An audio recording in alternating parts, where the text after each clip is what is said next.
ধুমধাম করে বিয়ে হয়ে গেল ইতি ও তালহা। বিয়ের মুহূর্ত শেষ করার পর কেঁদে ভাসালেন ইতির বোনেরা।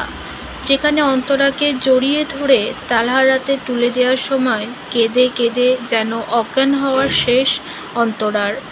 বললেন, আমি কিছুই চাই না, আমার বোনকে ভালো রেখো। হলদি, মেহেন্দি, বিয়ে সব কিছুতে তাক লাগিয়ে দিয়েছে ইতির বিয়ের অনুষ্ঠান। তবে বিদায় বেলাতে মেয়েদের চোখের জল ফেলতেই হয়, কারণ সব কিছু ছেড়ে তারা পর ঘরে চলে যায়। তাই তো বোনেরা বুঝতে পারল বোন এবার দূরে চলে যাচ্ছে। তাদের কাছের থেকে একটু হলেও দূরে যেতে হয় সব মেয়েদের। তার জন্য বোনের বিদায় বেলায় সবাই কেঁদে ভাসালো।